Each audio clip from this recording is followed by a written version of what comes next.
Доброе утро, Удмуртия. Всех мы сегодня поздравляем с первым днем весны. Красавицы все смелее одеваются, но участницы конкурса «Татар-кызы» предпочитают в нарядах традиционность.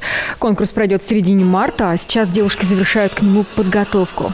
Раз, два, три, четыре. Быстро.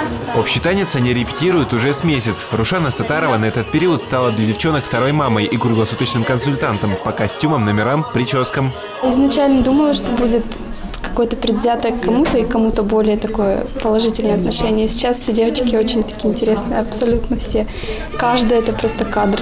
Этим кадрам от 16 до 25. Кстати, за Гузель Аглурину болеть будут не только родители и друзья, но и две дочки. Для меня было очень тяжело их оставлять и участвовать в конкурсе. Но, тем не менее, я не жалею, я как-то стараюсь выделять время. Позади серьезный кастинг. Впереди несколько дефиле, написание эссе и творческий номер. Тут уж кто во что горазд. Одна стоит на пуантах, другая отпускает в ход бедра.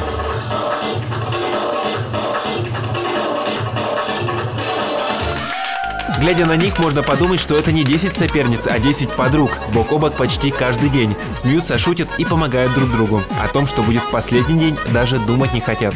Тяжело признавать, что именно кто-то станет победительницей, так как все девушки очень талантливые, все очень красивые и каждая достойна победы. Мне кажется, жюри будет очень трудно нас оценить. А еще татарские красавицы сами себе шьют наряды для исторического дефиле. Пока их никому не показывают, но уже 16 марта каждая предстанет перед зрителями в своем неповторимом образе.